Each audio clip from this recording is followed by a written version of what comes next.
Yeah, we're ready to go. Kia ora koutou. I'll hand over to Roger. He's going to start with the karakia. Thank you, Roger. Hei whakapuare tā tātou hui, ki noa tō tātou.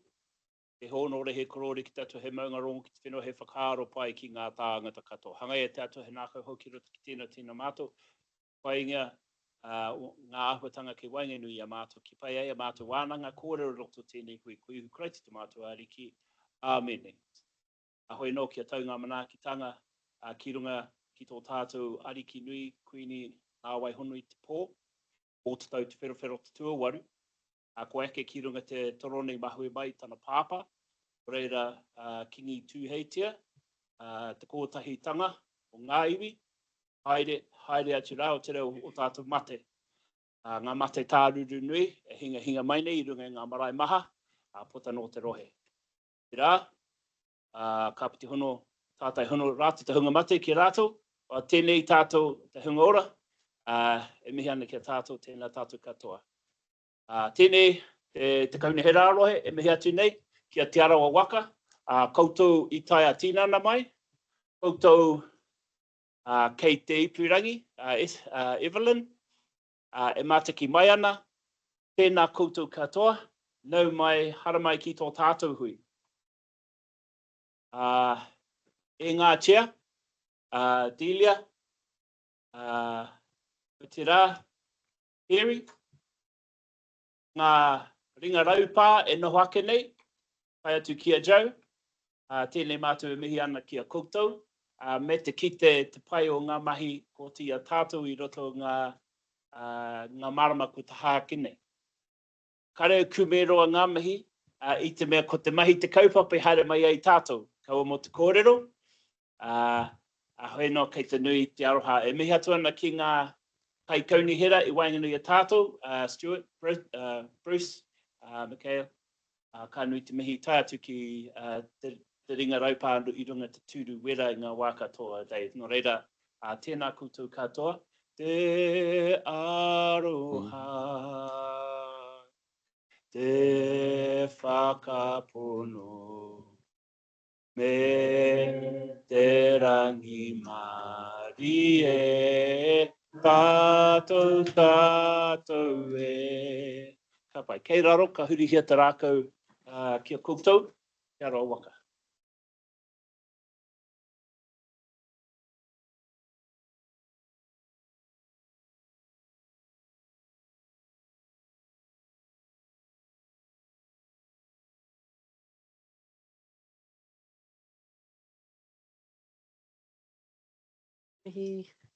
And just welcoming everybody today, really, alongside Bruce, also for our chair, Evelyn, online.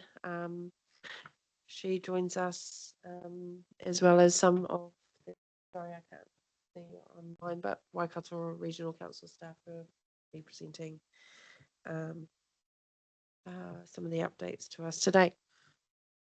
Excuse my voice, I'm a bit hay feverish. So I think without further ado, we'll work through today's meeting agenda. I see there is this health and safety statement.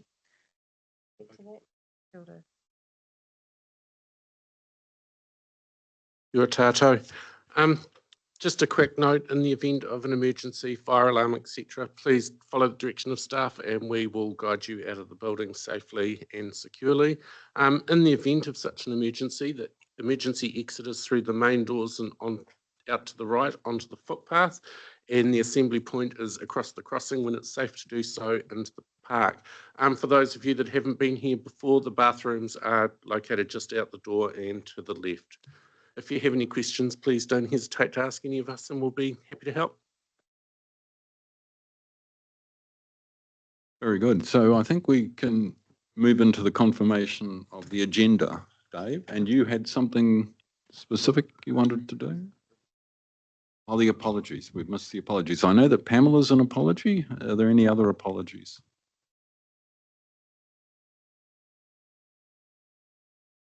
All those in favour? Okay, so that's the apologies. And you had something in relation to the confirmation of agenda, Dave? Do you want to go ahead? Yeah. Hello again. Just a quick note, in this resolution to confirm the agenda, there was an error on the front of the agenda pertaining to the membership, and this resolution seeks to adjust that for the record as presented on the screen.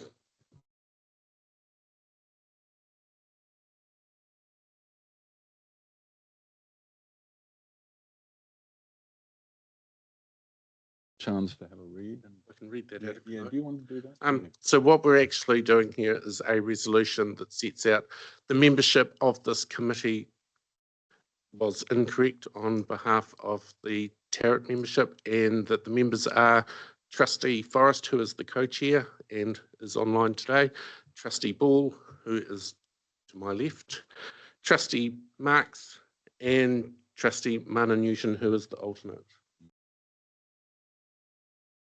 Can we, sorry, through the chair, just want to confirm that I didn't think that we had actually confirmed that yet, so I wouldn't really like to pass that at this hui. I think we should wait for the next hui, after we've had our hui about the representation on this board. Yeah, and that's fine. I wasn't at the last meeting, so I also I wasn't either. are in a position of not knowing. Do you have any light to shed on this, Stu? Or you? I can shed a little bit of light. Dave? We have received notification from your staff that this is the membership for the committee, if that assists in any way. My apologies. So if everybody is happy, we've already had a mover, I believe. We have a seconder.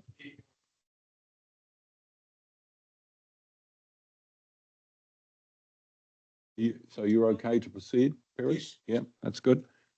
Okay, and we have a seconder. All those in favour? Aye. Carried. All right, the next matter, disclosures of interest in relation to anything in the agenda. Are there any disclosures at this stage? And if not, of course, you can always note something as we work our way through the agenda. Any disclosures of interest? Does not appear so. Okay. And we've dealt with the health and safety statement, so we can move directly into the general items. We have in front of us a whole lot of minutes. Now, I'm at a disadvantage here because I was not at the last meeting, but we have the minutes there, and the question is everybody happy with the minutes as presented? Yeah, look, We have a mover, I'm happy to move them. a mover and a seconder. Everybody happy with that? So we can now get on to the matters that are to be discussed today. And we have first Tracy May. Thank you, Tracy. And Tracy's going to give us an update on Freshwater Policy Review Work Program for 2024. Thank you. Oh, Naomi, I didn't notice you walk up as well. Oh. Kia ora koutou. Ko Tracy May tōku ingoa. I'm the Director of Science. Sorry, you shouldn't do that while trying to also put your... With 2 ticks, just trying to enter my password. There we go, got it right first time. So I'm the Director of Science, Policy and Information here at Waikato Regional Council. It was great to see Nuki, who I haven't seen for a long time, and great to see Evelyn online. For other members from TARIT, I spent 7 years working for the Rotorua District Council. A fair while ago now, but it was a good time, a really good time. So what we just wanted to do today was update you on the Freshwater Policy Review Program. So I've got with me Naomi Crawford, who is our water policy team leader. So we received letters from yourself and 4 of the other river settlement iwi through May, June this year, We'd been trying to make contact for about 2.5, 3 years. Finally, the contact was made, so we took that as a positive. We took on board some of the matters that were identified in the correspondence that we received from yourself and the 4 other river settlement iwi. We have, one of the main concerns was the confusion of the vision and strategy review and the review of our freshwater policy. So we were asked to separate it, just even the consultants working on it, because there was a feeling that things were getting a bit confused and intertwined when they're 2 quite different processes. Also, just in terms of really re-sparking the conversation and the framework that was set up under the Plan Change 1 Healthy Rivers project, where we had Te Rōpū Hautu, which was a working group of staff that was reporting to a what at the time was called a Healthy Rivers Waiora Committee, our co-governance committee that went across all of the 5 river settlement iwi and council. So we started Te Rōpū Hautu again August was it, Naomi? Yep. And Joe attended that meetings. We've had meetings in September. We've also got another meeting scheduled next week. Our first, our first matter of business was a terms of reference for a joint committee. So we have crafted those up. They've been passed our legal counsel and River Iwi legal counsel. We are workshopping those with our councillors tomorrow. And we know that River Iwi are having conversations with their governors as well. We're hoping to get that tidied away by the end of the year. One of our big challenges, and it's a challenge for all of us in the room, is the government's moving the goalposts as we speak. For your information, we took a report to our Strategy and Policy Committee about 2 or 3 weeks ago that outlined all the changes that are going on. There are also some further changes that just got announced today. If you're not across those, a cabinet paper on resource management reform.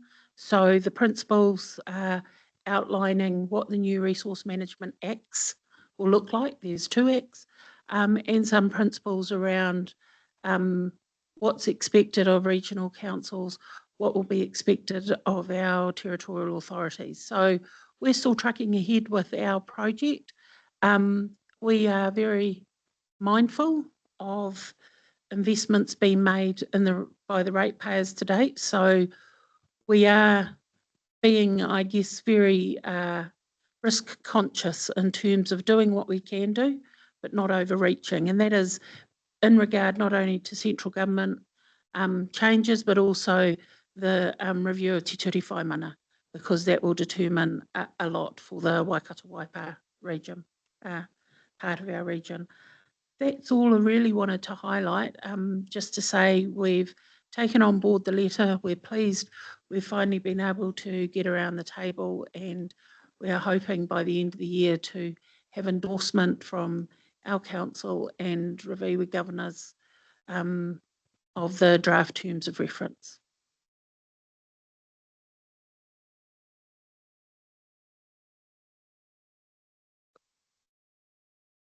Kia ora, Tracy.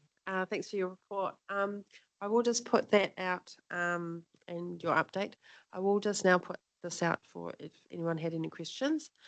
And I see Evelyn, you have a question. I'll let you. Yeah, kia ora. Thank you, Delia. Kia ora, Tracy. Great to see you as well. And tēnā koe, Naomi. So just my partai is, and this is from, especially from a Ngāti Tahu, Ngāti Whawa perspective, but I'm certain that some of the other affiliates were,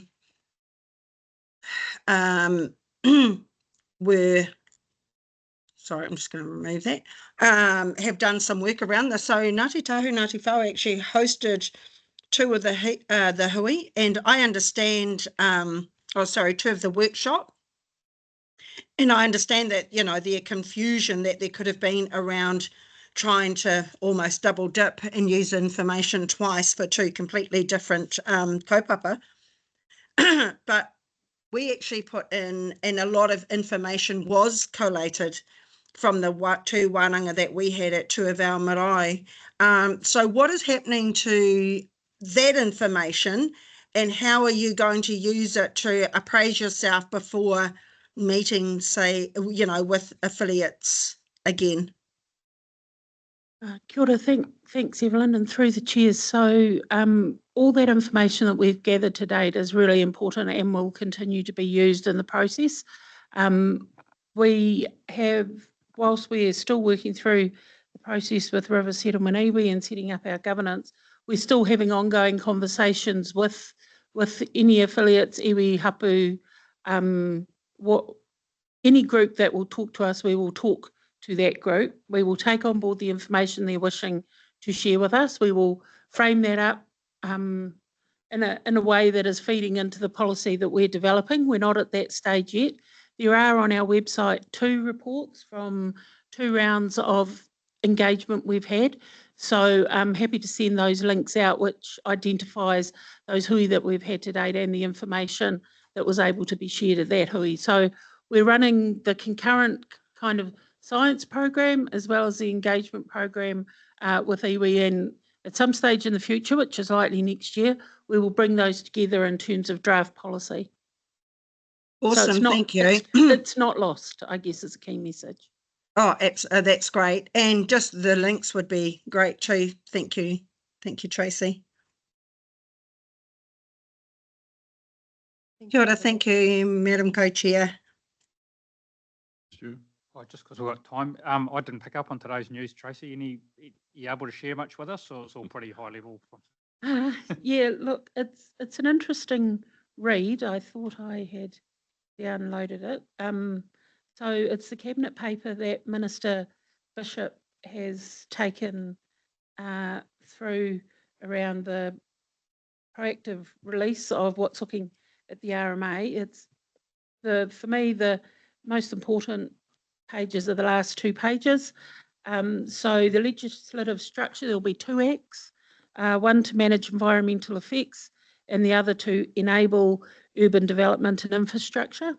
Double bottom line, so requiring councils to provide for essential human needs within environmental limits. More emphasis put on national standards, so some of the bespoke rules and district plans likely to be done away with, and national standards stated. So environmental limits, regional councils will need to set environmental limits and manage activities and control discharges for air, water, soil, biodiversity and coastal environment. So a lot of what we do at the moment, but there'll be place-based tools for SNAs, outstanding natural landscapes and features. Focus very much on property rights, a thing I'm finding really intriguing. The system will enable innovative methods for water and nutrient allocations to manage overcap catchments back within environmental limits. So intrigued to see what they might be. And environmental offsets will be recognised in this new system. So that'll be interesting to see how that interacts with Te Ture Whaimana and some of the case law we've had around that with environmental limits. Spatial planning still in, one plan for the region still in, protecting infrastructure corridors, some local zoning, faster consents, an increased emphasis on compliance and enforcement, low-cost dispute resolution, and the last one, upholding treaty settlements and the Crown's obligations. So the new system will respect settlements, and existing RMA settlement mechanisms will be transferred on an equivalent basis, not read up nor down. Work on RM reform will be aligned with the cross-government work program led by the Minister of Justice, including reference to the principles of the Treaty of Waitangi, and work underway on addressing Māori rights and interests in freshwater. Yeah, so I mean, to me, the elephant in the room is with the removal of Te Mano to Wai, what does an environmental limit look like? And I guess, and how much influence are they going to try, is the government going to try and have on councils to as to where those bottom lines are guess we'll just have to wait and see, won't we? Yeah, and through the co-chairs, we will just have to wait and see. What I do take comfort from is Te Mana o Te Wai as a concept was in the 2017 MPS, also was in the 2014 MPS as well. So it will be more the application of that. The present amendment that went through last week on the RMA removed the consideration of Te Mana o Te Wai as it applied to the application and processing of consents. At the moment, it is still in the Act in regard to policy development projects.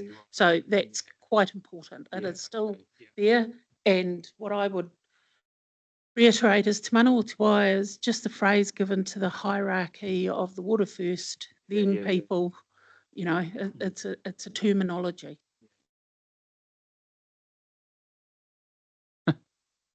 Yeah, easy as. Kia ora. Just quickly, so what's the stance for the Waikato Regional Council after you've received information, and what sort of stance have you got about where you're going to progress from here? I know there's a lot of information to be said. However, do we have and you've said that you'll have something hopefully within the early next year. Is there actually a timeline that you can put in place? So the timeline that was endorsed by our councillors in June, and we've shared this with Reviwi staff, is a draft document by December next year. So it's a draft working document. For us, we don't think it's wise to go out with a document when we've got all these other moving parts. Otherwise, we'll just have to review it and refresh it, and that's not a good spend of ratepayers' money. Plus, we need to have some ongoing conversations that are going to take months to have. So a working draft document by December next year. By that time, we would have had hopefully Te Ture Whai Mana through its review and see what's come out of central government. Now, we will check in next year to understand whether that needs to be deferred by another 6 months because things might not have come through. In law presently, so present law, we are not able to notify, so this was something that was passed last week, we're not able to notify before 31 December 2025, which we won't anyway, but we must notify the plan, put the plan out there for everyone to have comment on by December 2027. So it's a long way out. There's a lot of conversations we have to have. There's a lot of complex issues that we need to talk about with people. We can share those milestones with you so you've got them and you can actually understand what they are.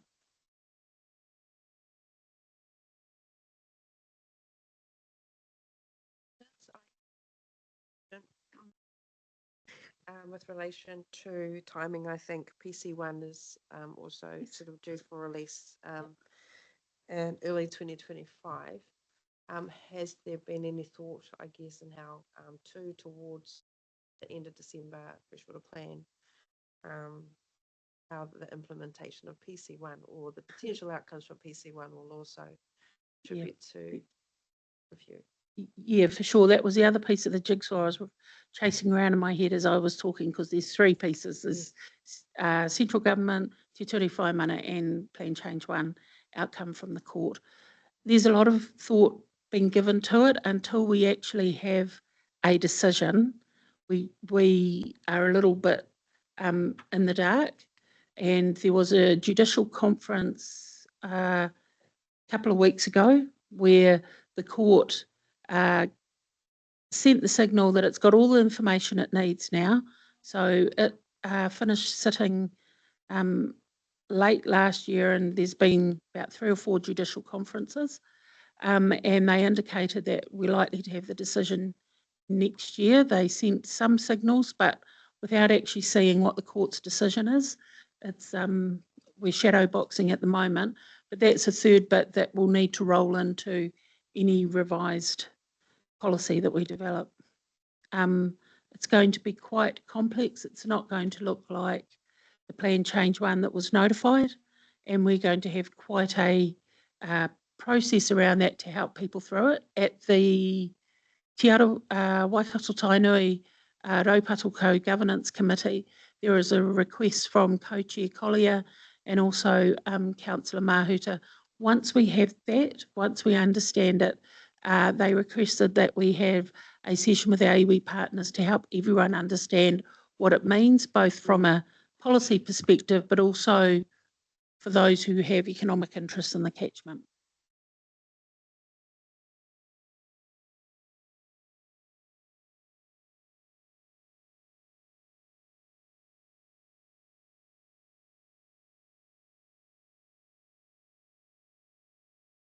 The update on the freshwater policy review work program for 2024 be received. Kia ora, Stuart. And parts. Goodbye.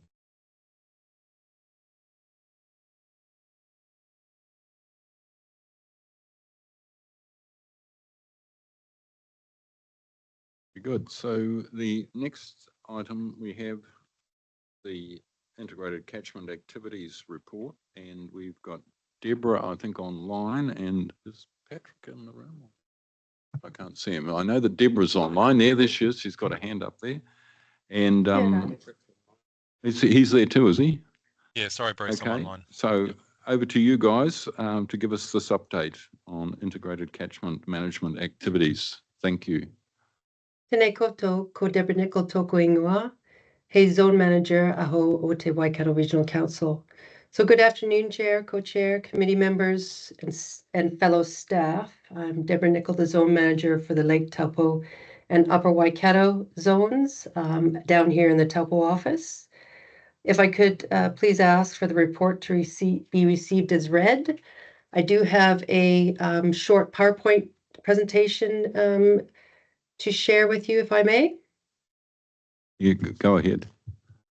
All right. Is that showing through? Yes, we can all see that. Fantastic. So our catchment program delivers on restoration works, which protect productive soils, reduces sedimentation of waterways, improves water quality, and protects or enhances biodiversity.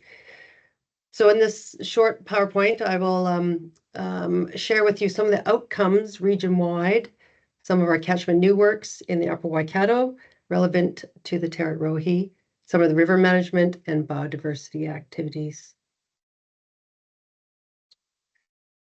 So we do these, we're protecting water quality through the actions of assisting landowners over legal requirements in fencing, stream bank protections, native plants, poles, river management activities, and we're assisting to retire additional hectares throughout the region. The region is made up as 8 different zones, of which Lake Taupo and Upper Waikato are 2. These are the regional outputs for last year. For fencing, there was 147 kilometers of new fence that WRC assisted with funding for. 98 kilometers of stream bank was newly protected. Almost 500,000 plants, native plants, were planted. Almost 10,000 soil stabilizing poplar willow poles. 215 river management structures, which could be groins or other engineered items, and area retired were 939 extra hectares, which is a great result for the year.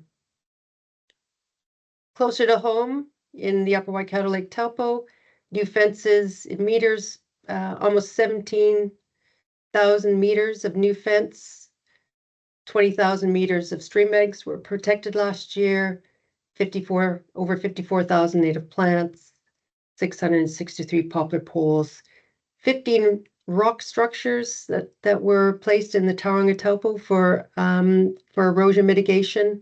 And overall, we had 64 new hectares of land retired in the zone. This is a rolling 7-year accumulated outcomes. Fencing in kilometers, 1,582 kilometers of fence, 4.5 million plants were planted over the 7 years in all the region, Waikato. 8,442 hectares were retired, and landowners worked with were 2,460. So on the catchment new works space, and as outlined in our zone plan for the Upper Waikato, we have 5 priority catchments: the Tahanatra, the Lower Pokai Whenua, Little Waipa, Whakamaru, and the Whitinaki catchment. And so within our zone plan, 80% of WRC funding needs to go into those priority areas. In 2017, specific to the Whitinaki, an application was made to the WRA for the Whitinaki Restoration Project, Stage 1. We were secured $366,000 of external funding through WRA, and that was to assist landowners with the activities of retiring areas, such as in the photos there where you see wet seeps or first order streams that stock have access to. So our project considerations were sites containing isolated and severe erosion, areas such as that wet, boggy, high existing biodiversity value areas, those with iwi or community partnership programs, and of course, within subcatchments like this with WRA external funding. So stage 1 of the Whitinaki Restoration Project is complete now. It was 10 flagship sites. Within the report, it gives all the outcomes achieved. And in 2019, stage 2, a second application was made to WRA for additional funding for that catchment. And we secured another $641,000 of external funding, which will match WRC funding for the catchment.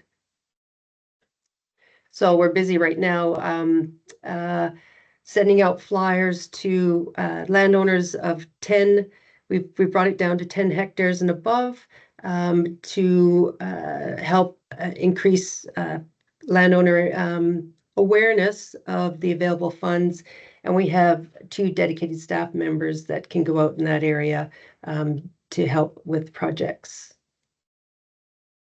So in river management, within the Rohi of TARIT is mainly involved the clearing of blockages, such as on the Pokaitu. There's that big wilding pine that fell over and blocked the awa, and on the right you can see that we've removed it. Also preventative work just near where that great big pine had fallen over. There was also another tree that was leaning over precariously that was undercut, and while we have the machines there, it's best just to take that away so you can see the difference from the left to the right. We just recently heard about being successful in our application just last week of a restoration of the Wautapu Awa, an application made to Waikato River Authority, supported by Ngāti Tahu Ngāti Whawa, for a 3-year project with external funding of $95,000 over 3 years. Funding split will be 40 WC, 40 WRA, and 20% landowner. And landowner can make that up in in-kind work, such as if they take down the fence, put up fence, or take care of, say it was willows that were causing a blockage, they might burn the piles. Project considerations are eroding bends, inappropriate vegetation, causing accelerated erosion, such as the willows, or obstructions midstream. Our outcomes that we wish to achieve are larger margins for stream banks, so 5 meters or more. Fencing, we will assist with adequate fencing, supportive vegetation, and native plantings. So this is within the Wautapu catchment, so those that will include tributaries feeding into the Wautapu. In the biodiversity space, the biodiversity work program has 4 main components, those being priority biodiversity sites, coast care, shallow lakes and wetlands, and partnerships. So as far as priority sites, there's over 300 identified through the region. the Tauhara Moenga being one. You can see in the background, it's looking fantastic. A lot of effort has been put in the past for wildling control. And this is the Taupo team staff, but you can see there has been planting project that's occurred just recently, just down at the base of the mountain.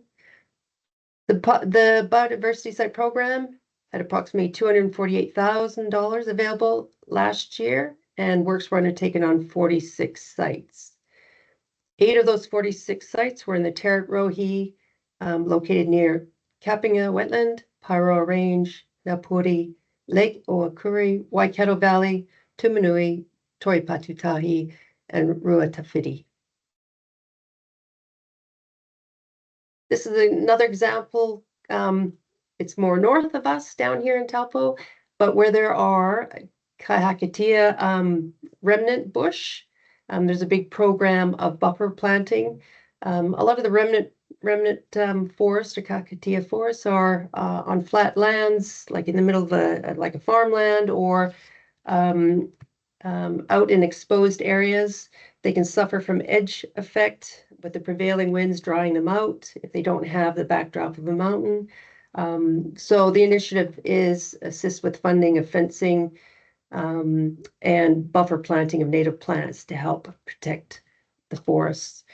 It also involves monitoring of priority biodiversity sites in as far as pest animals. The office down here enjoys getting involved with the community. It's important to.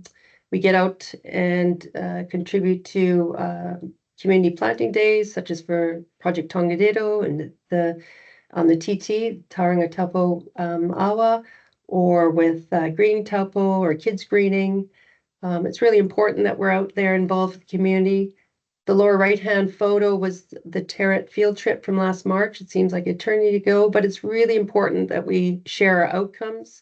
It's important that we tell our story and make aware that it's not just a regulatory body. We're an advisory arm of council, and we're there to do projects for the benefit of the environment and to achieve some very good environmental outcomes. So thank you. That's all I have today, and I'm happy to accept any questions. Otherwise, I'll hand it over to Patrick. He might have a few comments to share.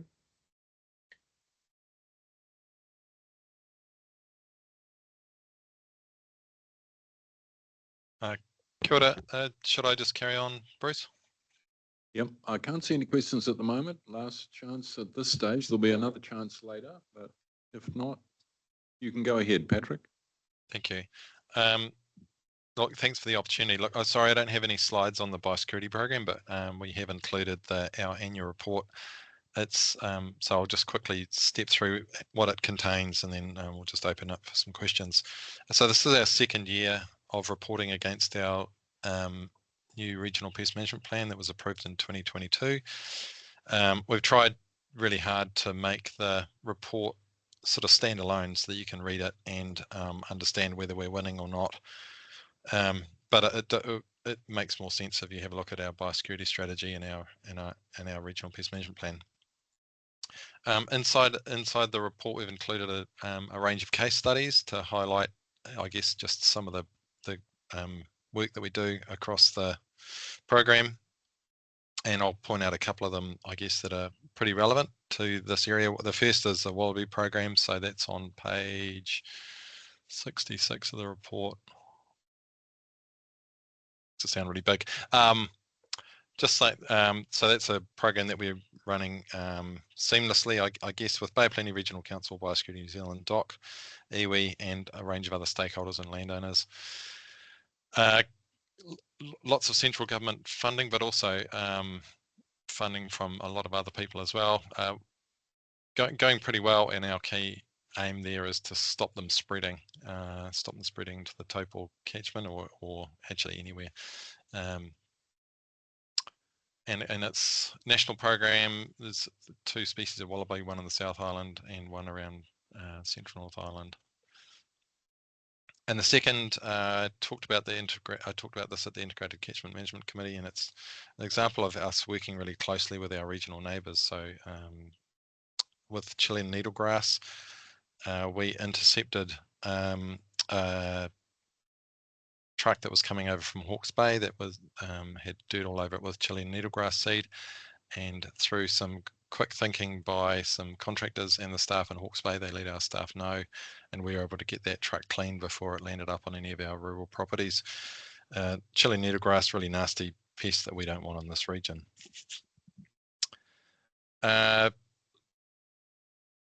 Lots of other examples I could talk through, but it's probably better just to cut to some questions if there are any.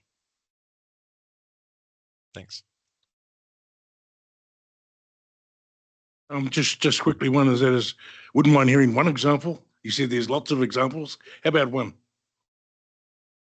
That's all I've heard from you. I heard you said you had examples of plenty of, and I didn't hear the first part of the conversation, so I'm not sure exactly what you were talking about in your last piece of.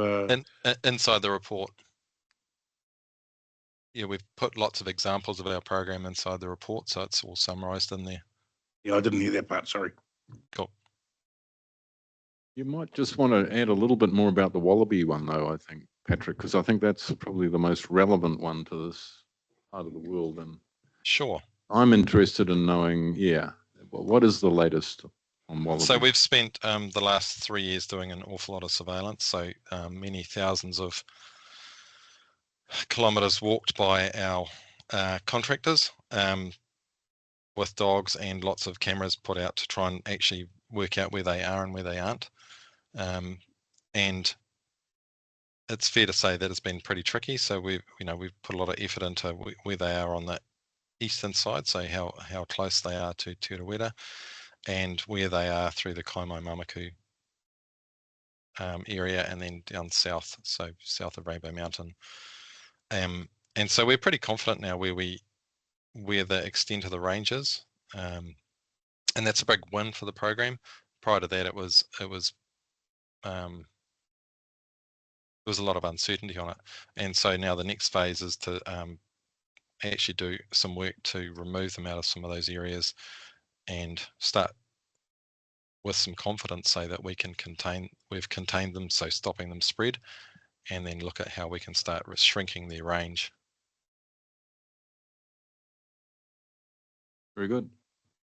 Any other questions? Sorry, I think Evelyn has her hand up to Evelyn.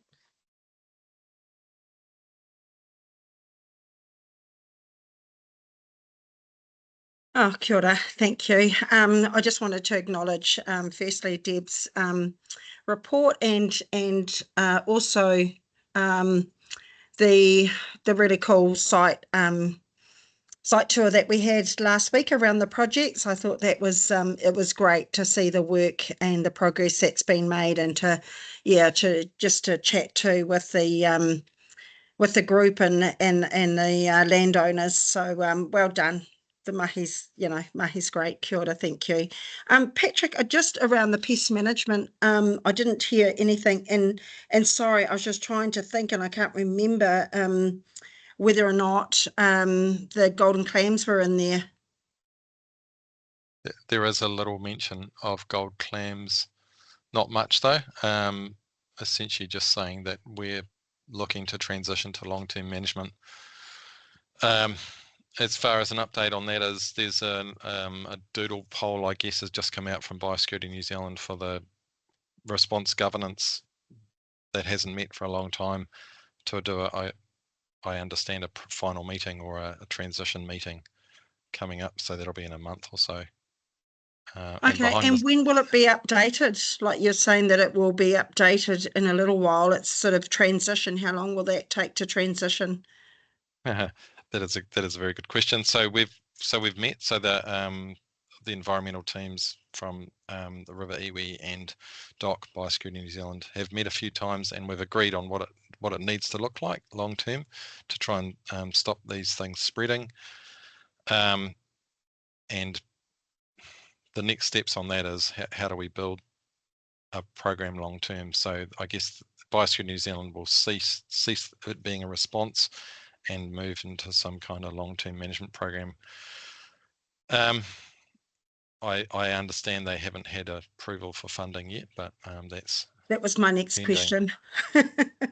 Okay, and what about council? What is there funding set aside to be able to work on the plan and be able to implement the plan? Or is that part of that transition, management transition? Yep. So we're already, I guess, we're already working like it's transitioned. So we've Cool. so council approved us funding and through the long-term plan. We've got a new staff member. We've got a team of five at the moment that will be starting very soon, that will work all the boat ramps from Taupo north or downstream, and try and get as much engagement as we can. And I understand that Biosecurity New Zealand have funded an engagement contract that will be based in Karapiro as well. So there'll be an increased presence very soon. Awesome. And there is still engagement with a lot of river users is ongoing as well. Yeah, that's really important, isn't it? That comms, and just around whether or not there'll be pamphlets. I mean, this is dear to our heart. This is what we're about, you know. So I guess it's fair to say to date, the work that has been done has been really, really disappointing, and this is pertaining to MPI. So just really, I suppose, wanting to ensure that comms is part of that management plan as well, and whether it be comms communicating on the ground or whether it's sending out pamphlets or whatever. I agree, and it's not exactly happening at pace, but we're pushing as hard as we can. I know Biosecurity New Zealand have just engaged a permanent staff member to help us, so I would expect from this point that the comms will get better. Thank you. Kia ora. Thanks, Patrick. And was I right in reading about a new wash station, permanent one at Karapiro, Patrick? Did I read that in the paper just the other day? I think so, yep. Yeah. How long did that take? Too long. No, you don't need to answer the question. I don't mind one saying that we it took put too as a long. Yeah, that's right. It's one that we put to MPI, a question that we put to them about when were they going to actually install some operational, but apparently, yeah. Are there any more questions of Deborah or Patrick? If not, would somebody like to move? Second. Yeah. All in favour? Aye. Very good. Now we've got Judy coming to the table now, Judy Van Rossum, and she's going to give us the update on the Waikato Biodiversity Accord. Thanks, Judy. Kia ora koutou, ko Judy Van Rossum tōku ingoa. So I'm a specialist policy advisor in the policy implementation team here at the council. I've come into that space from the biodiversity team, so from Patrick's section where I was working there before. Good afternoon, Chair, Co-Chair, trust members and staff. And thank you for the opportunity to speak with you again about the Waikato Biodiversity Accord. So this report provides a progress update on the Accord with key stakeholders. The Waikato Biodiversity Accord is one of the goals in Council's strategic direction. So just to recap, regional councils have to prepare a regional biodiversity strategy under the National Policy Statement for Indigenous Biodiversity, or NPSIB. And we have 10 years to do this, but we're not wanting to take that long to do a biodiversity strategy. These strategies are essentially a community and stakeholder-driven plan for restoring biodiversity at the landscape scale. So the Waikato Biodiversity Accord is a high-level non-statutory or voluntary agreement with key stakeholders and iwi partners to work together for biodiversity. So it's essentially the first step in developing that regional biodiversity strategy.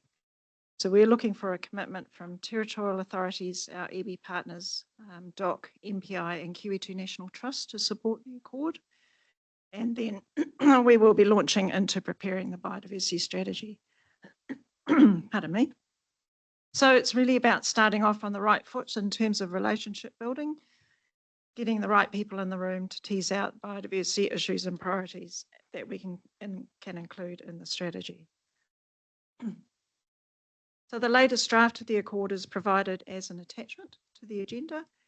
It's in the form of a simple high-level voluntary agreement. It's got a purpose statement, a set of principles, a framework for the regional biodiversity strategy, a statement of commitment, and some short summaries of the main iwi environmental management plan. We've also compiled a companion document that provides some context to the Accord, and this has been informed by feedback during the engagement process.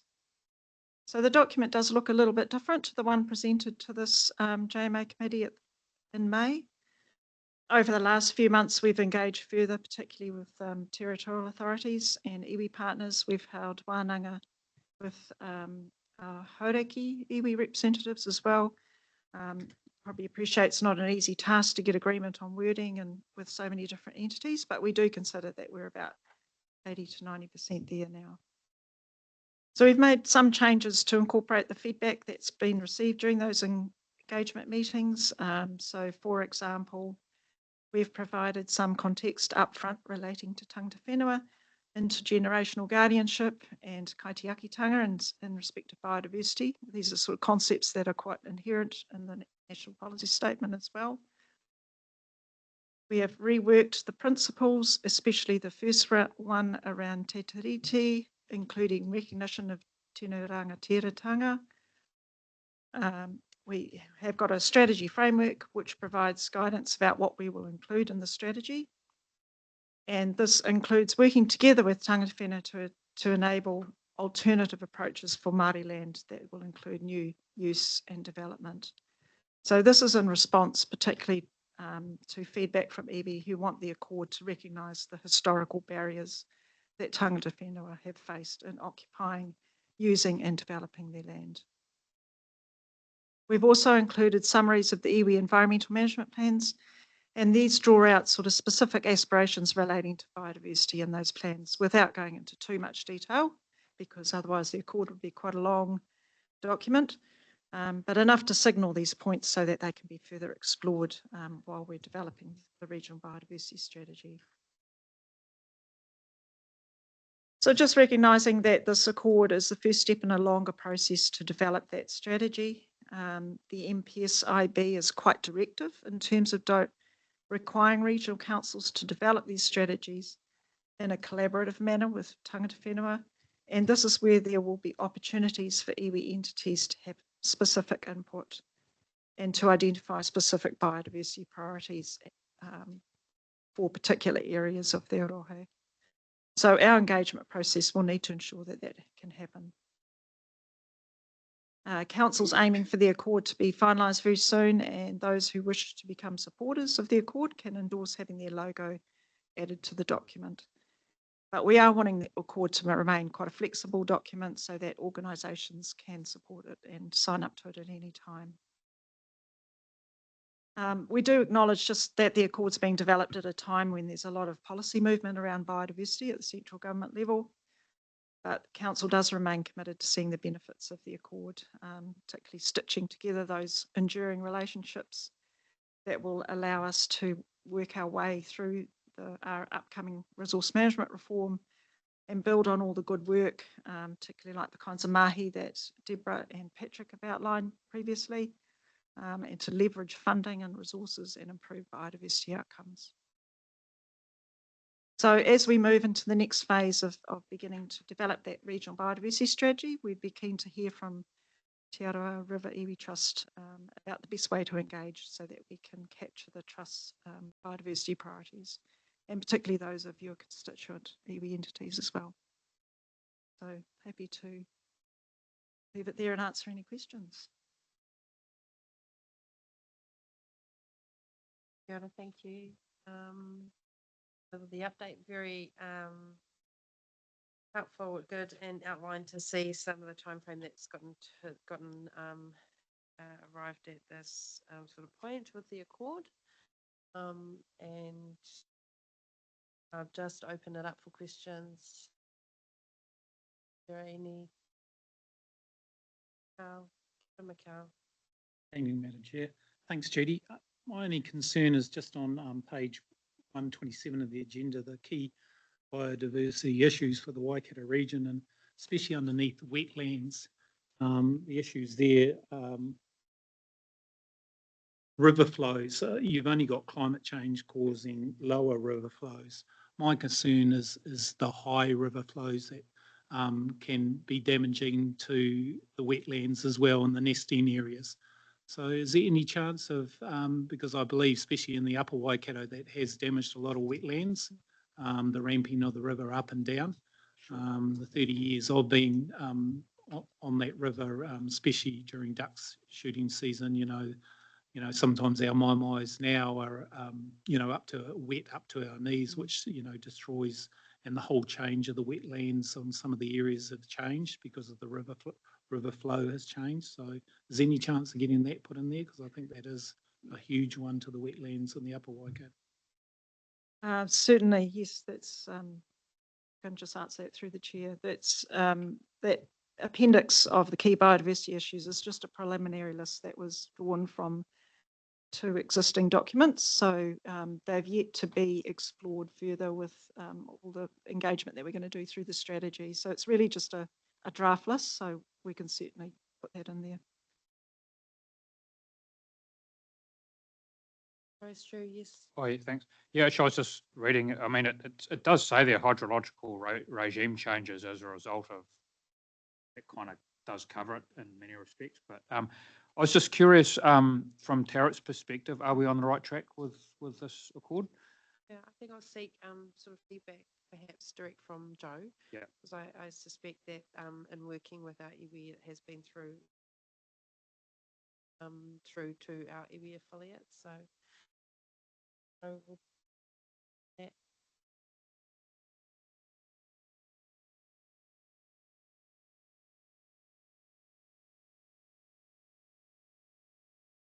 So we've had some involvement in this, but probably not to the extent that we've really been limited in our resources in terms of engaging and having this as a priority at this point in time. But yeah, supportive of it. It's just whether our ability to kind of engage actively on it.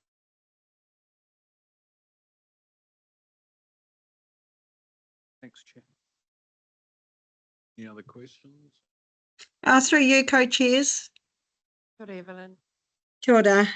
Thank you, Judy. I'm quite certain that Michelle Phillips, from a Tahuwhaua perspective, would be engaging regarding the biodiversity strategy.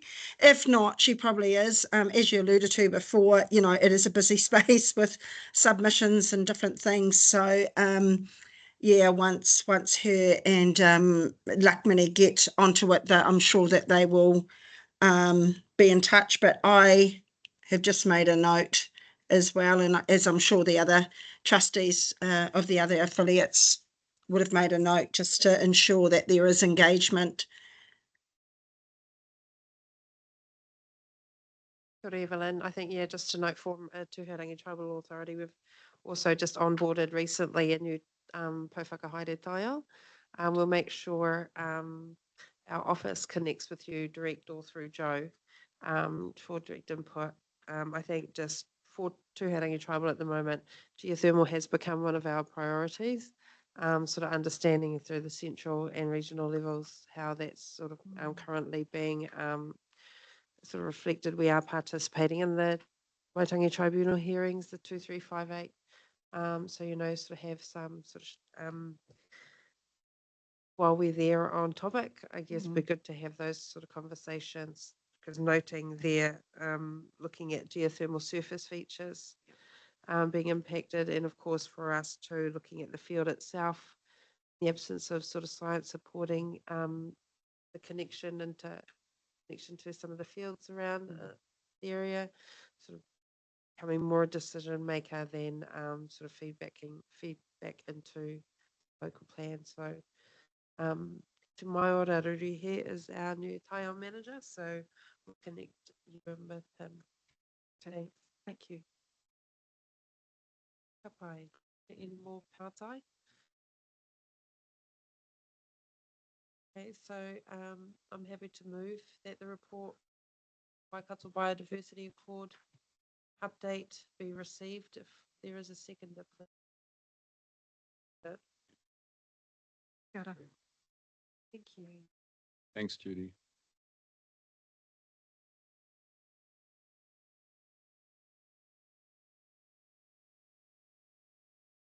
We're now moving into the JMA implementation update.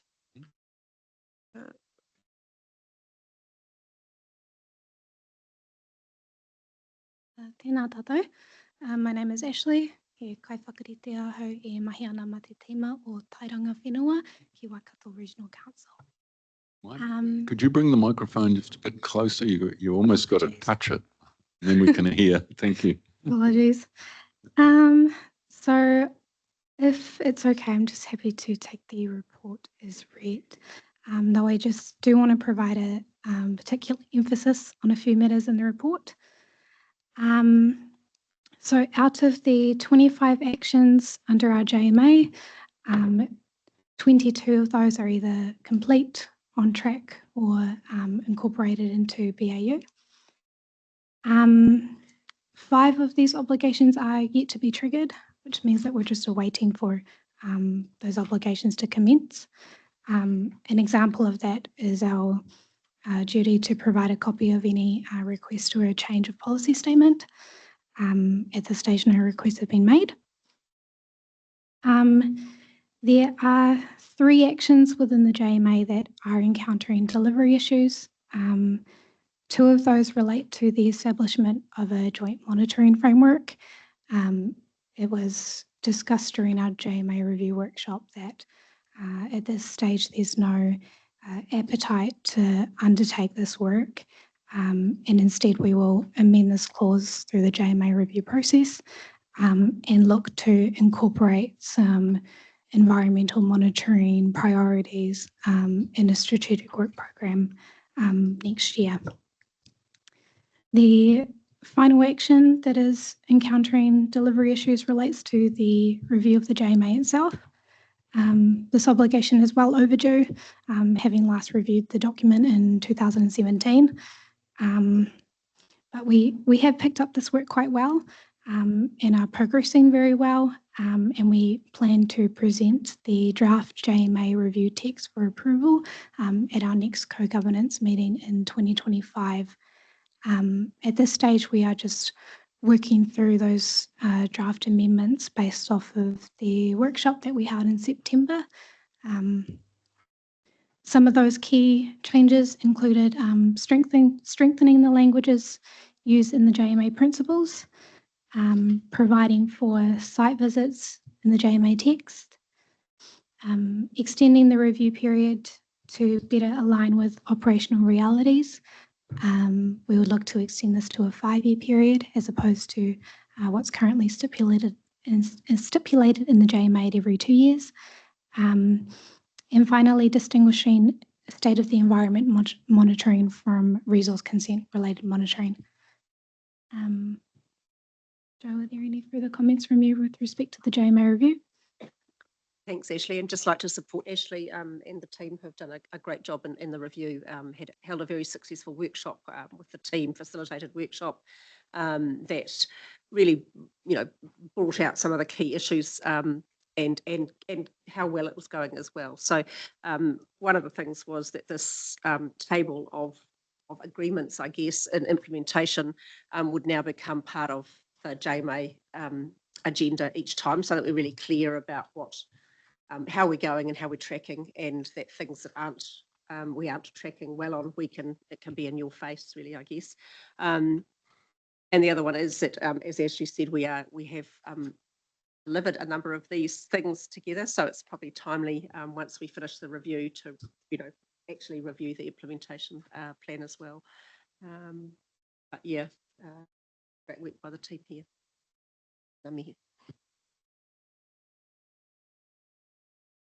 Papai, are there any pātai? Now, look, I don't have any part. It's a good report. Thanks, Ashley. It's there and yeah, sounds like it's all under control. So.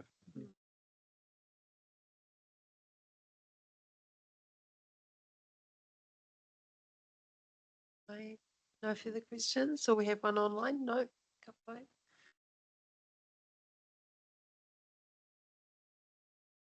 Thank you both.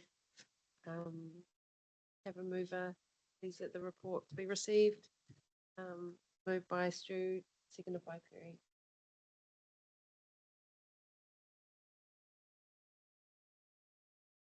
So, Roger's moving into his space for civil defence and emergency management. And Vicky is online. That's right, is it, Roger? Mark Bang is online. Ah,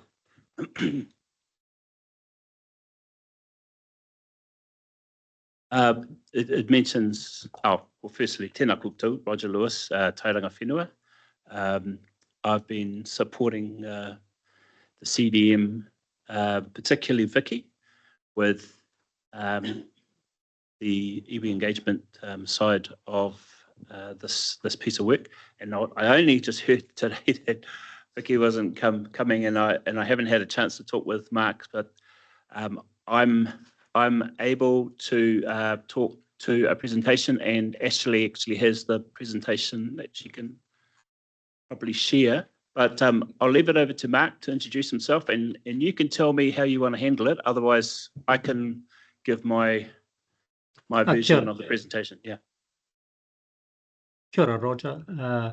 Tēnā koutou, ko Mark Bang toko ingoa, he team leader ahau o te Group Emergency Management Office. So I've been working with Vicky on presentations to JMA, and I'm happy to share my screen and discuss the review of our group plan.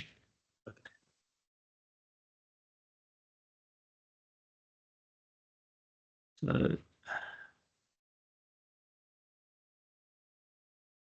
is it visible? Not yet. Okay.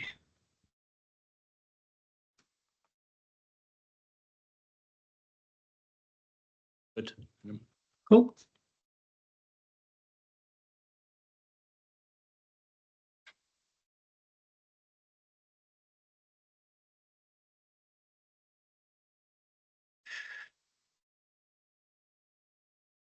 Okay. So thank you for allowing me to talk to the Te Arawa Iwi Trust meeting.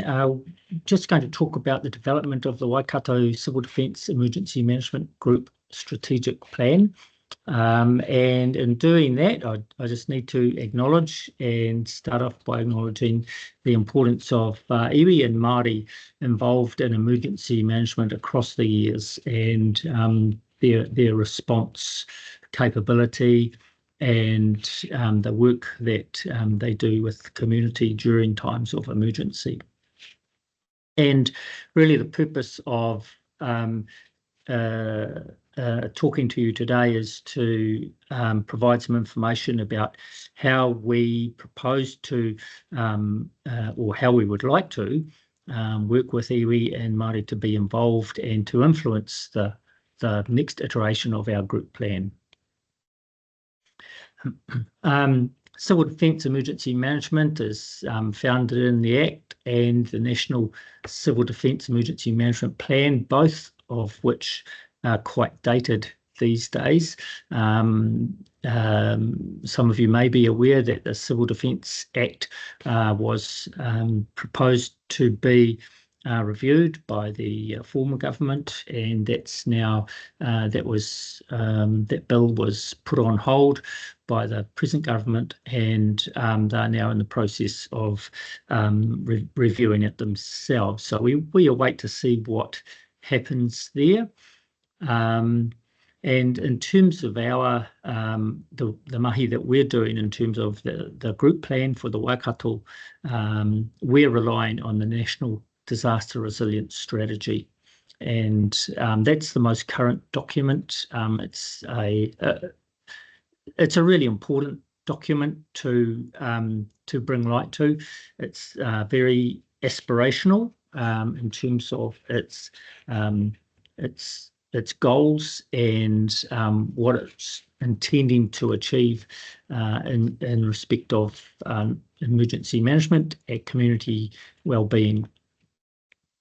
It's got three main goals about managing risk, having effective response to and recovery from emergencies, and to enable, empower and support community resilience. And we've got no desire to reinvent the wheel where it's been made well. And so these three goals are going to form the backbone of our group plan. Really importantly, the National Disaster Resilience Strategy seeks to integrate Māori perspective and tikanga into the emergency management system. So that's important to us as a group. In terms of our group structure, if I talk about the rohi, the geographical area, it's the hopefully you can see my pointer whirling around. It's the dark blue area of the Waikato. In terms of the southeastern portion of this dark blue area, it's Lake Taupo is the yellow area. This is a part of the Bay of Plenty region that we look after. There's a few areas in the Waikato Civil Defence Emergency Management Group area which we work collaboratively with our neighbouring groups, Bay of Plenty and Manawatu, Horizons Manawatu.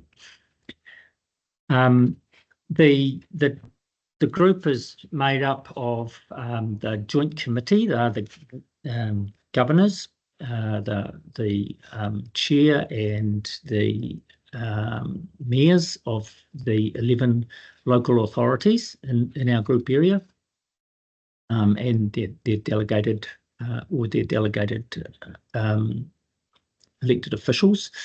That's what the Act talks about. The group is that joint committee, the governance, and the other thing required by the Act is the coordinating executive group, which is the chief executives of those local authorities or their nominated officer, as well as senior officers of key partner agencies like FENS and police and health and so on.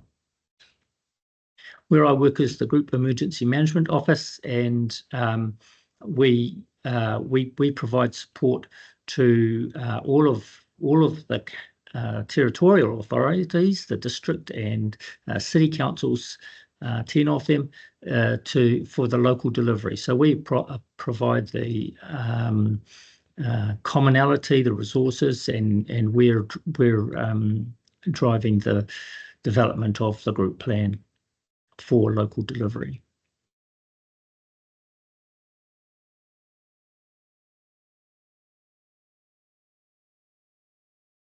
Some of the overarching about the group plan is going to be a little different from our previous and current version.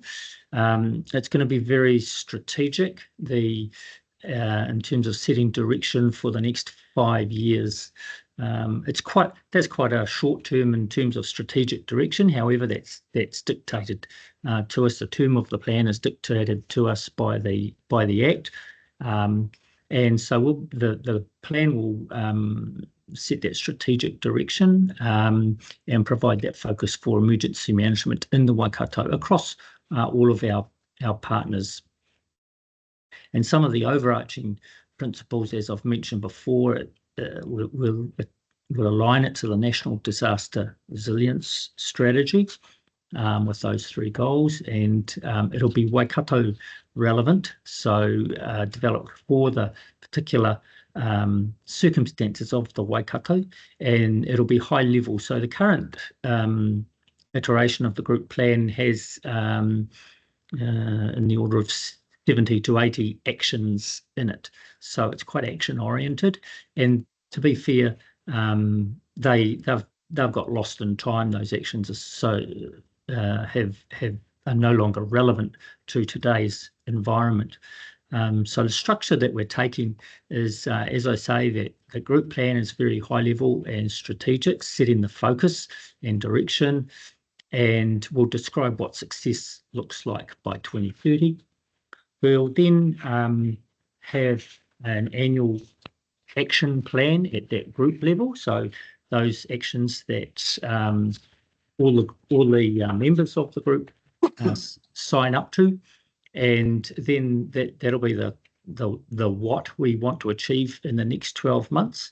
And that'll be able to be quite responsive and tactile in terms of as circumstances change. So if there's a major emergency in New Zealand and there are new learnings from that experience, or there are changes in policy direction that influence those actions, then that'll be able to respond to that.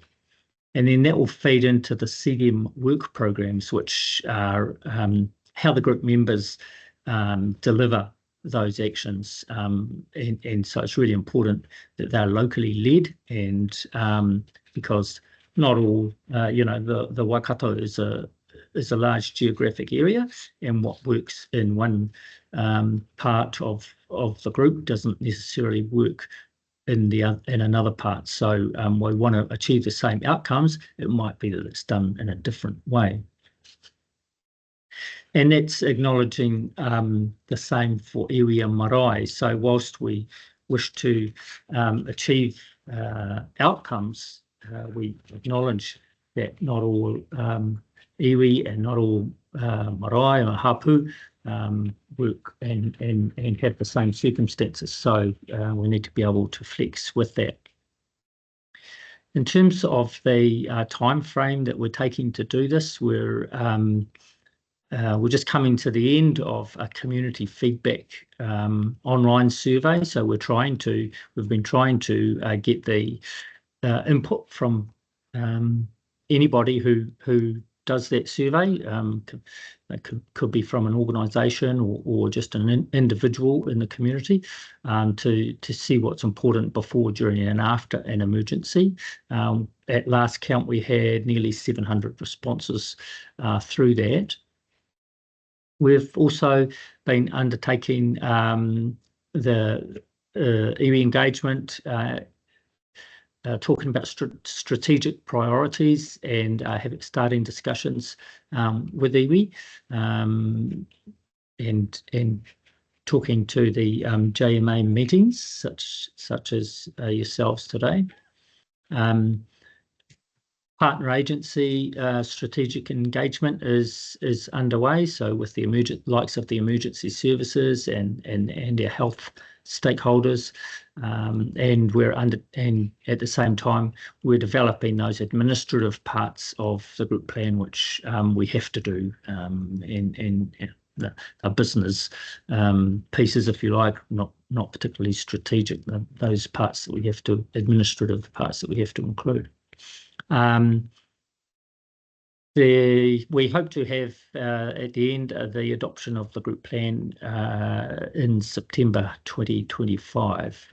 Between now and then, there's a lot of drafting, a lot more consultation, and considerations by the Joint Committee in terms of hearing those consultations, and a ministerial review. It needs to be reviewed by the National Emergency Management Agency and then the Minister themselves. Some of the opportunities we've identified through our current engagement is the linkage with strategic plans already developed by iwi, and just for example, the Waikato Tainui strategic plan has a large section on climate change, and talks about marae resilience in that section. So that dovetails really nicely with the things that we need to be including and considering in the group plan. Also, there's the COVID pandemic response to the COVID pandemic, which was a report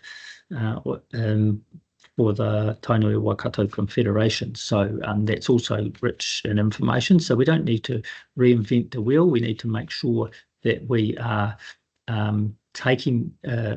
reading those documents correctly, interpreting them correctly, and making sure that we're working towards the same outcomes as desired by those documents.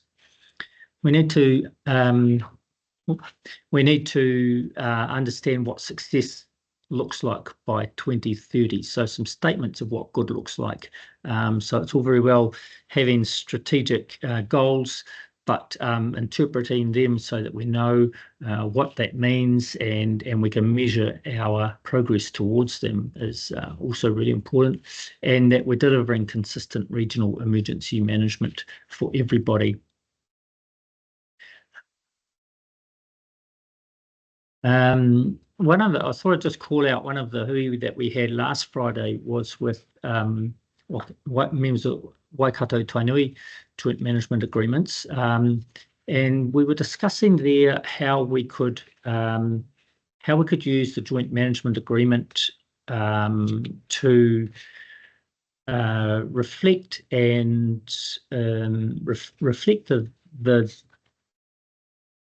the requirements and the goals of, in this case, Waikato Tainui, without reinventing another entity or another committee or another thing for the iwi to take part in. So it was a really good hui. We got a general agreement that the joint management agreements strategic work plans could be adapted to include emergency management, that they could reflect the iwi response to COVID pandemic report that Tainui Waka Confederation authored, and could focus on marae resilience. So in that discussion, it was decided that the respective district councils and Hamilton City Council could be included in those JMA agenda to report back to those entities, those joint committees, about how that work is going, about how that consistent regional framework is working, the what, why and who of emergency management, and more importantly, how that local delivery is working, the when and the how, and using those agendas and minutes for reporting and tracking work plans to not only the joint management agreement but also to the CDEM group, the KEG, and ultimately the joint committee. So that's a quick overview of what we've been doing, and I'm happy to take any questions. Through the chairs, may I just make a couple of comments just on the back of what Mark's saying, if that's okay, Mark? Just Kia ora, kia ora. Just ke mohe ai e mohe ana ko te Arawa tēnei e noho ake nei. But it's always good to take great ideas from other iwi. But just a couple of points that Vicky has brought out as she's been talking. We are aware that there's a difference in the Te Arawa River Iwi Trust, the difference between the Waikato regional boundary and the CDM boundary, and it's in the rohe of the Te Arawa River Iwi Trust. However, there's still parts of Te Arawa River Iwi Trust in the CDM area, and even so, it's important to have a consistency between, and Mark brought this out, you've got to have a consistency, that's it up there, between one region and the next. You can't have Bay of Plenty who are, like great, and us who are not good. We want to make sure that, half of your rohe might be dealt with by Bay of Plenty, and you've got other parts that are by Waikato. There needs to be communication between the two, and there needs to be a consistency. So I just thought I'd mention that. Second, he also mentioned, like being locally delivered, and also, so one thing Vicky would like to say is that she'd love to talk more with you about this. And so, but we don't want to step in front of Mahu, from South Waikato. She doesn't want to step in front of the iwi liaison or the local council. But it was just a great opportunity to speak this to you in this forum. Third, now the question, the Te Arawa River Iwi Trust related documents that I'm aware of are the Kia Roa Tuara Iwi Management Plan, the Ngāti Tahu Ngāti Whāua iwi management plan, the Te Arawa River Iwi Trust iwi management plan. Are there any other documents? And he also, Mark also mentioned, you know, the reviews, Gabriel, COVID, they are very, very informative from an iwi perspective. Are there any other documents that you're aware of that Te Arawa would like included? Because it's important that we hear your kōrero.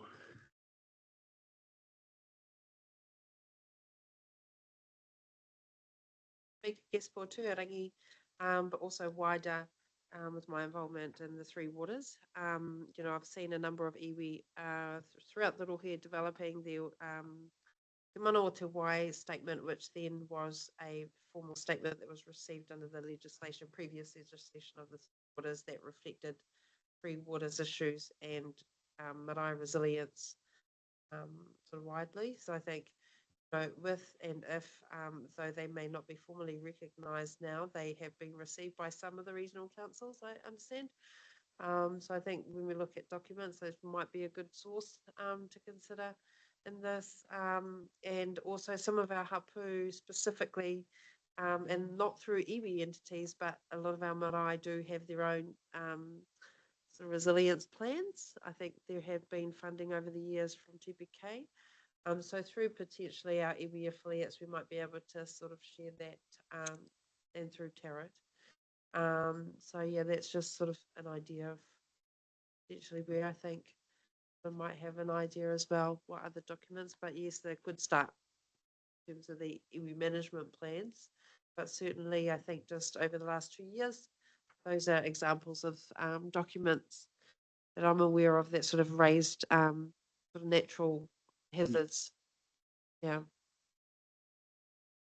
Got a couple other points that, okay, through the chairs, Yeah, sure. a couple other points. Sure. One of the slides, actually now Ashley's got that up. Ashley, are you able to go to the slide that has some examples of some things that have already been spoken? Because I think Mark didn't quite get to that one. It's like second to last. It's one after that. It's like one of the second to last one. Keep going. Keep going. That one. I won't read them out, but there has been some very good feedback. Mark's mentioned Waikato Tainui, also good feedback from Tūwhare Toa through a hapu related hui, as well as te kotahitanga o ngā hapu o Ngāti Tūwhare Toa. It's very important to get this feedback, and a lot of it is still very real. You know, the frustrations that were felt through COVID and you know, through other events are still real. And this is so I feel confident in sharing what Vicky would say. The current group plan is not up to spec. And I think Mark mentioned that we need to do better with this group plan, and it's just an opportunity for Te Arawa River Iwi Trust and the affiliates to make sure that when the new one comes in 2026, it's up to spec. It'll be, as Mark says, strategic rather than having actions. But there's two opportunities that you have. So you have an opportunity to input into this overarching strategic document, but then every year there's an opportunity to make sure that your perspectives, your priorities are influencing the action on the ground, and that may be even the greater opportunity for you. That's, and one last thing, sorry, I'm taking such a long time, Mark, sorry. One last thing, because I'm now quoting Vicky, even though this new plan doesn't start to 2026, there's no reason why some of these suggestions, and you probably think, yeah, that's how we think, there's no reason why they couldn't start to be implemented now, because we don't know when the next event is going to be. So that's all from me. Thank you very much. Okay. Questions? Other questions? Yeah. No, this is good stuff. Roger, Mark, just Vicky, just curious, is this happening around the rest of the country as well? Because that was the echoes of some of the challenges we've had, where you sort of picked up on the tally during the different events that have happened here. Aye, kia ora, through the chairs. There are 16 groups in New Zealand and generally based on regional boundaries, and each group develops their own group plan, and they do that on various timeframes. So our neighbours in Bay of Plenty and in Auckland, for example, they have new group plans already. So they've done theirs. We will work with them to learn the tips and tricks that they learnt through their process.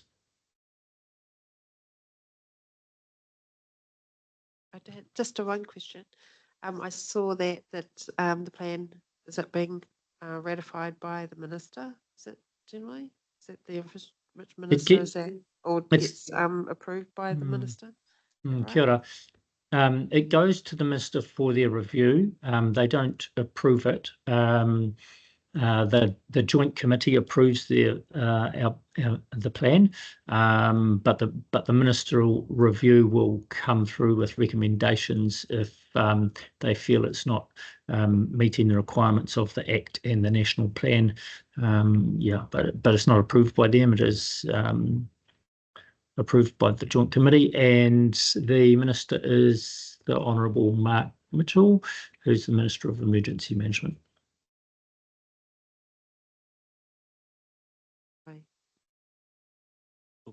Through the chairs, just to reiterate one point, if I may, the timeframe for the engagement with iwi is now until January. There's no push time after that. So we're just really keen to sit down and make sure that your perspectives are influencing this document. Thank you. Thank you.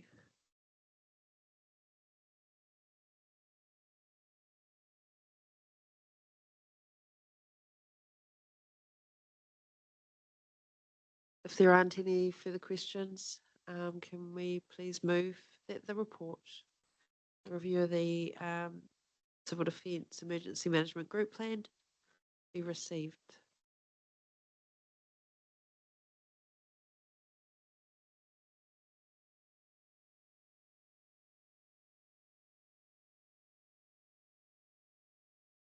Well, I think we've got to the point that we've completed the agenda. I just wanted to make one personal comment before I'll hand over to my co-chair. I wanted to thank everybody who came today, and particularly those of you who've come a long way. I understand you've come a long way, and I'm including Michaela in this as well. It's a long way to come, and thank you for coming to meet with us face to face.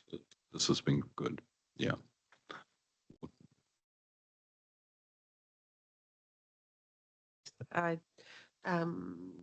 And from just want to thank everyone, particularly the staff, for both council and TARIT, because we know a lot of work and planning goes into these the work. While our agenda may not have sort of been wide, it was certainly content and depth of the kaupapa is very important. I think particularly with the current legislation changes, policy changes, we know still with RMA coming at the end of the year, with the fast track and others, we're still, everyone, as Joe pointed out, there's a lot of spaces and places we need to sort of pulls us here and there, and sometimes capacity is thin. I just want to applaud everyone in this space at the moment that we're doing our utmost best, and recognise a lot of our staff in these roles are passionate about the kaiao, as we heard today with the reports. But yeah, just thanking everyone again. Thanks to the council for hosting. Thank you, Bruce, for today. Kia ora tātou. Yeah. Roger, I think you can help. Thank you. Tēnā tātou te whare. Koutou mātaki mai ana I runga tīpurangi, kare mohi o kei whera kou te kamera, hoi no, ko te tūmana ko kare au te huri tuara ki o koutou. Hoi no, e tautoko ngā mihi ki a tātou, tēnā koutou ngā kai kaunihera, koutou I haere matara mai, haere tawhiti mai, ai roto rua rāno, e whakakanohi nei o koutou tūpuna, Me ngā wawatawa o tēnā iwi, o tēnei iwi wainganui a koutou. E rā I koro tia kenei, tuara, kia roa tuara, nā te tahu, nā te whāua, tūhaurangi wāhi au. A koutou katoa e hare mai te waka o te Arawa, ki te waka o Tainui, tēnei mātou ka mihi atu. Ko te tūmanako kei te kite atu, he nui ngā wawata o mātou kaunihera ina honei, kia whai hua I tātou, o te rā tō tātou tai au, te tai au o te takiwā o te Arawa River Iwi Trust. No, tēnā koutou katoa, tai atu ki ngā kaimahi, tō mātou pāhi, Neville Williams rawa ko mahi ahi pene. O te rataringa raupā o te wā, Dave, thank you very much. I was just going to say karakia to finish us off. Kia tau, kia tātou katoa te ata whai o tō tātou arihi o ihu kraiti me te aroha o te atu me te whiwhinga tahitanga ki te wairua tapu ake. Amene.